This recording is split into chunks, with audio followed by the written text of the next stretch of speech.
Hey everybody, welcome to Flipping Filthy, the podcast where we get down and dirty with you when it comes to flipping houses and our investment properties. Today, it's going to be Flipping Filthy Confessions. These are the mistakes that we've made, the mistakes that have kicked our ass, and the reasons why we suck. Yeah, we still suck. And why do we keep doing this? Just to suck some more? I mean, the fact is we're still doing this, but with a lot of our projects, it does remind us that we still kind of suck at times. Yeah. Oh, yeah. And I think that that's a lot of stuff that people don't see when they're, trying to think about doing flips on their own. And then they're online and they're seeing all these investors on Facebook and stuff. And they're like, oh, I just made $100,000 here, just made this here. And they think that they're doing really good. But that's how the investor wants everybody to perceive them. What's really happening can be a whole different story. And we know that because we've done enough of these properties to understand we suck sometimes. Everybody wants to be a winner, but everybody is not a winner.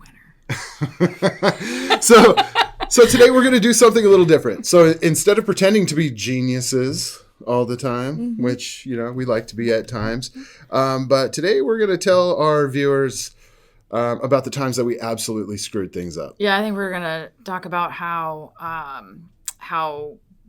much we lost on projects, how much money we lost, mistakes that we've made, and then just maybe some bloopers. Are there going to be some bloopers in this too? Maybe? Well, they might. Maybe. They probably could come out based on what I've seen lately. We've done really well. I really believe in the past 12 to 18 months, I believe we've done really well with our flipping, but there's always that one project. Right. And the one project is the reminder that, you've done really well, but here, let me take some of that back from you. Yeah, you know what I mean? And you got to be able to survive that. If you're a new flipper, that's nothing you want to hear. Oh, yeah. You don't have everything into this one project and then make a mistake on your numbers. Right. Well, let's talk about some of the mistakes. Okay, let's do that. So let's talk about the deal that looked better on paper.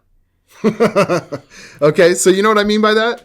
Like, the deal looked better on paper. We did our spreadsheet and we're like, oh, that looks really good. We should go after this one. And we did, and we got it. And then we started the project. Well, the deal that looked better on paper. So a couple things that can happen when it looks better on paper. One, underestimating.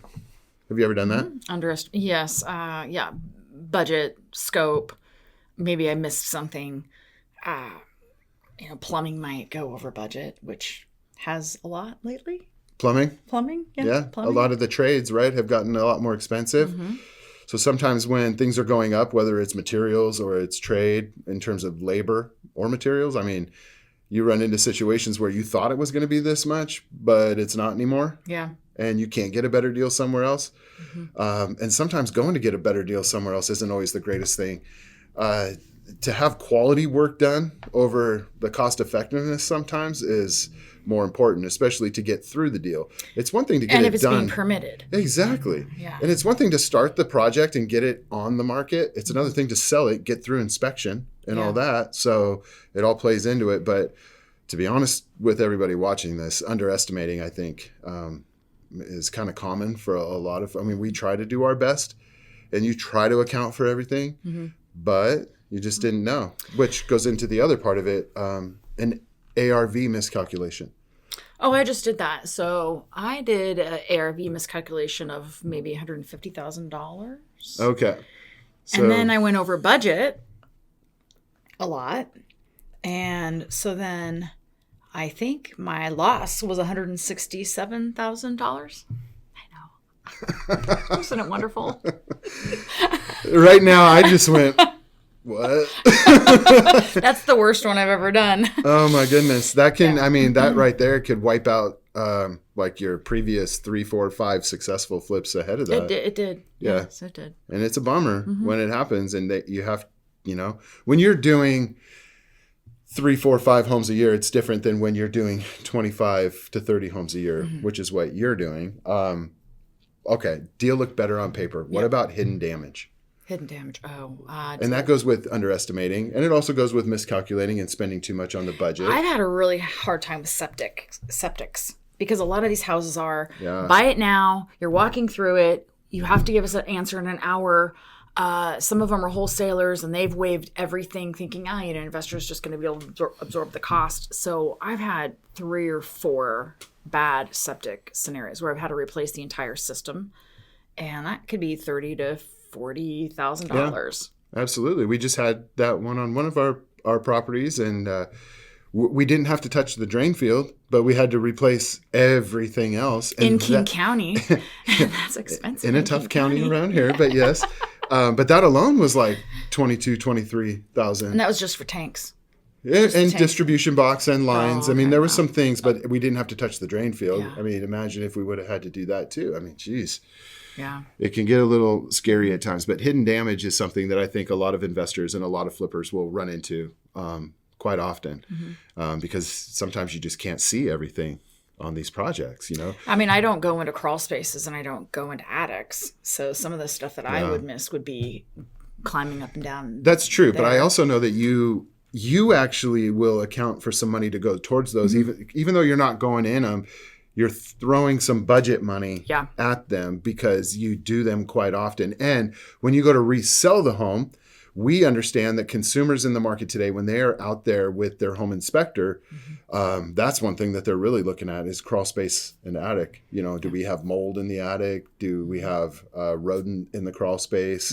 Is the insulation torn down? Stuff like that. So that can be a tough one. But I know you account for it. But sometimes when you've got real damage, it could be a lot of money. Yeah. Okay, what else? Okay. Let's talk about timeline disasters. Oh, like holding costs and permits timeline and disasters. hang-ups with city. Well, there's contractor delays, permit delays, there's weather delays, theft, right? And so these are all things that we've dealt with. But when it comes to, things that we've sucked at, there has been times where there's been contractor delays, but I feel like most of it is like permit delays. Yeah. And when you're being told going into projects like, oh, you can do this with the city, or the city will respond by this much, or, they can do this. And then you actually go through it and it's 10 times the amount of time that they were talking about. Are you talking about the... Sure. The Everett Daddy that we're now finally building? We were being told... I can't even tell you. We were being told for so long, like, oh, you're in line. You're right there. Oh, we need this 90 change. days. Yeah, you'll have everything done, ready to go, 90 days, this and that. And that was so false. And the problem with that is we could have wrote the contract differently to where we didn't have to hold onto that asset and pay that asset for so long. Right. Okay, so when you're looking at land to buy, you can certainly buy land and just pay cash for it. Now you're the owner of it, but you've got 9 months to a year where we live before you're going to be able to build on it if you get on it quickly and get your permits in and you get people rolling, right? Yeah. So that's 9 months to a year right there. But so you're talking about having the seller hold the contract? Well, the seller can hold the contract, or maybe it's an extended closing on the contract. Maybe you're releasing some part of earnest money early for them to accept it. And now you're giving them some money, but you're not actually going to close on it for, 9 or 10 months, or maybe when you have permits in hand. So you'll work with the seller and you'll already place the permits for that new construction build you're going to do. And then once you have your permits, you'll close. But, why is a seller going to work with you on that? Well, because you're going to give them $15,000, $20,000 up front in released earnest money to have them do that and hold the contract. Yeah. Hey, it's land. Sometimes the sellers don't even care. Sometimes the sellers will hold the contract for you and you can, pay them. So all I'm saying is when there's permit issues or when we're being told one thing and then we actually do it and it's a whole different scenario. Yeah. That sucks because we could have done things differently on our end. Well, we could have just done a different project. Yeah, we could have done a different project altogether. That's fair to say. But when it comes to timeline disasters, what about weather and theft? Right now we're recording this podcast here at the beginning of March, and the weather in our area right now sucks. We've had so much rain and wind and even a little bit of snow rolling through in certain areas, and that really kind of holds out, some projects from what they're doing, especially if they're doing, outside work or deck work. It could be anything, right? We're going to run into anything. But the weather for me on a lot of our projects hasn't been the biggest, detriment. And I think we've done a pretty good job with theft. But I can tell you in the past, theft was something that got us a couple times. Is this tools? I know there was a staging story that you have. Yeah. That was one of the earlier podcasts. Time theft is also a big thing too. Yeah, I mean, it could be. I mean, technically, if contractors are saying they're there and charging you and giving you a bill and they're not there, it's technically a theft. But or they have employees that really like to work. Appliances slower. Stolen. Oh, really? Yeah, appliances have out been of a house that's been listed already. Yeah. Yeah. Oh. I think we talked about it on an earlier podcast because when they stole the refrigerator, they ripped the water line out of the wall and water just went flying everywhere in the house. And I don't know for how long because a neighbor contacted us and said she heard something. And so by the time I got over there and in there and was able to turn off the water, this jet stream of water from the refrigerator line was hitting a wall, peeled all the paint off the wall. So there was just damage everywhere. Water with houses just kills everything. Yeah. It is so tough on houses. So timeline disasters are one of the, mistakes and reasons at times we've sucked.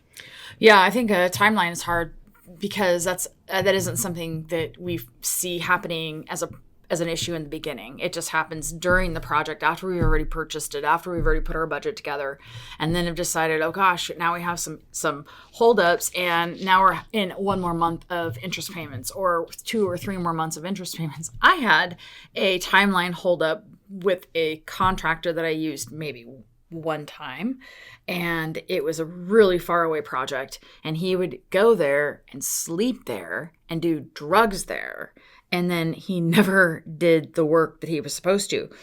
And I was just telling you that the photos that he was taking were close up and they were blurry. And then I say, please resend the photo again, but stand further back. And then he would send the same picture back to me and it would still be blurry and it was close up. And I'm thinking, what on earth is going on? I feel like I'm in the Twilight Zone with this guy. Well, I think we've all experienced that with contractors. $8,000 to remove one wall. Yeah, it's a tough lesson to learn sometimes with these guys, and it's good to have multiple contractors that you can go to at times of need. We've also gone through issues where we've taken contractors that have started off with a pretty small business, just them, maybe them and a worker, and we've actually given them so much business and helped them grow their business to a point where we could no longer afford them. Right. Like they would go do jobs for other people and they were no longer our contractors. And I don't know how many times that's happened, whether it's the contractor, the electrician, the plumber, a flooring company. I mean, yeah. And they don't realize that sometimes we're in a bind as agents. And so we'll have a referral out to this contractor and say, okay, well, we have this emergency. We need you to come out and help us. And they say, oh gosh, okay. So now they're referred out, coming back to us to work, and then they get referred out again by the person that they had helped, and then pretty soon they're being referred out to all these other people, and then they're charging higher prices because homeowners always pay more than or they got no time for us, they have no time for us.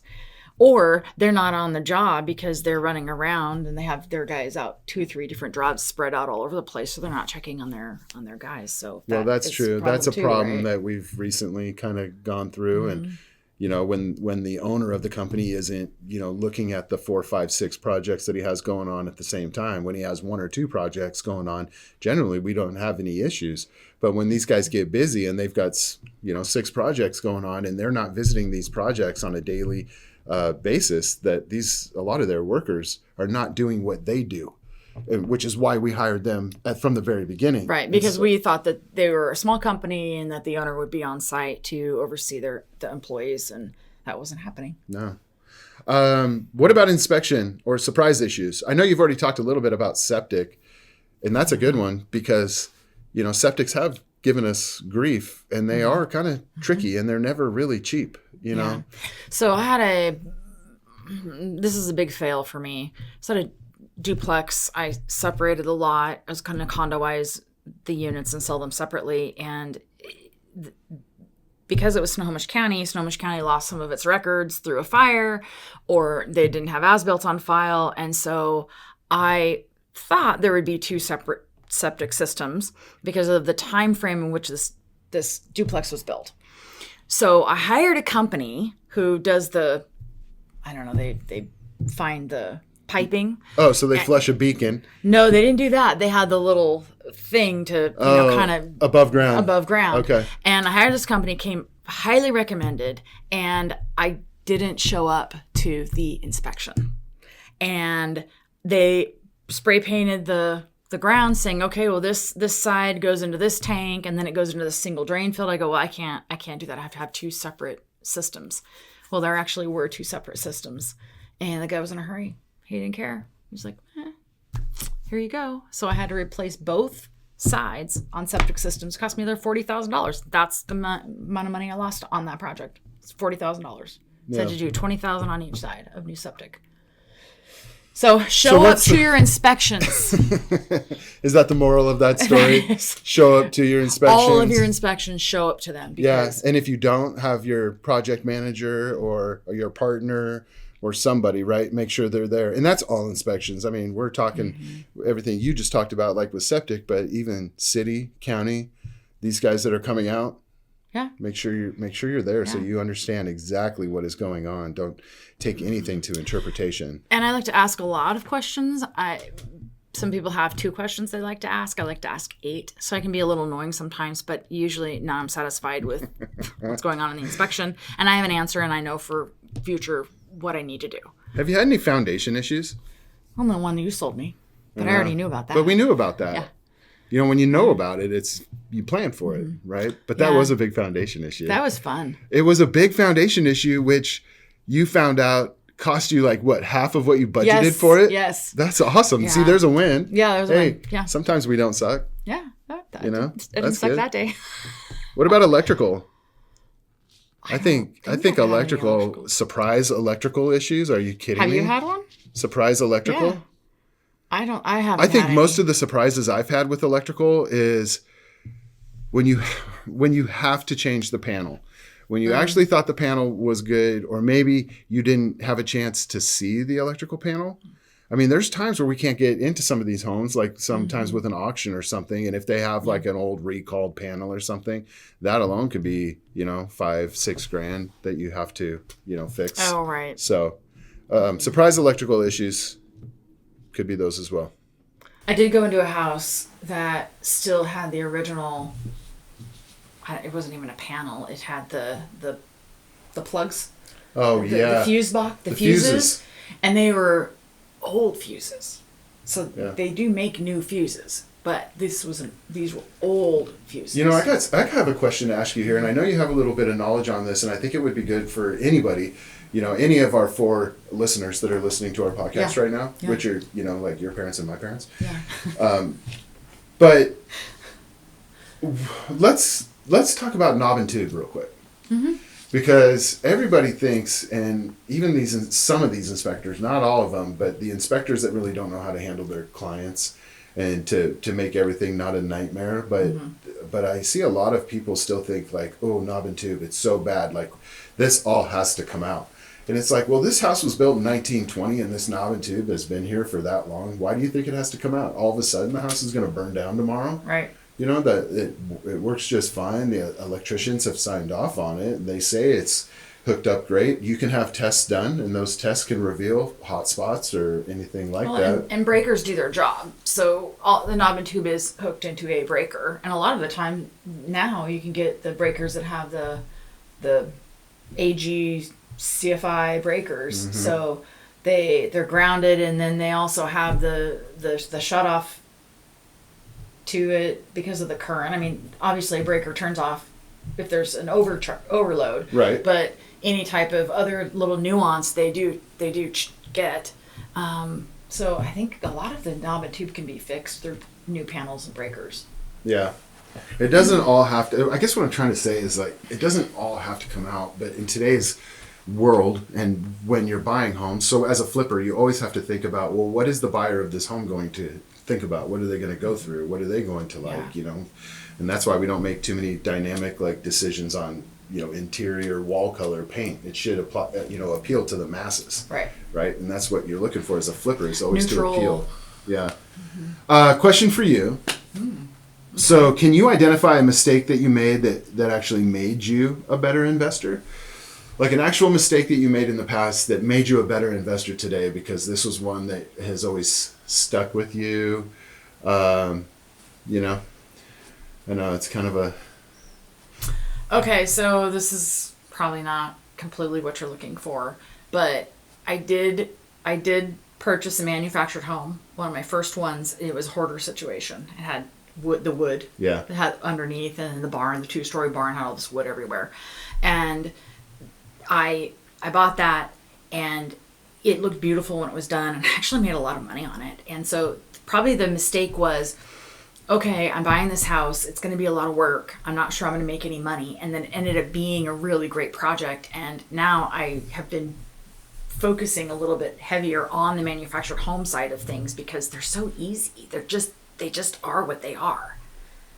And I know how much it's going to cost to go fix a manufactured home. So so what you're talking about is it's actually changed the way you've been a flipper and an investor a little bit. Right. And I think we constantly, I mean, you do it long enough, you're constantly going to go through little changes here and there. And for you, the change has been like you're actually starting to do more manufactured homes because they are so easy for you, and they're easy for you to understand what the numbers need to look like on your spreadsheet. Right. You know, I can look at a house and I know exactly what it's going to cost. I've done them multiple times now. And I know how to permit for them too, so it's really fast. They're fast. Okay, so got a little rapid fire for you here. Have you ever trusted a contractor too quickly?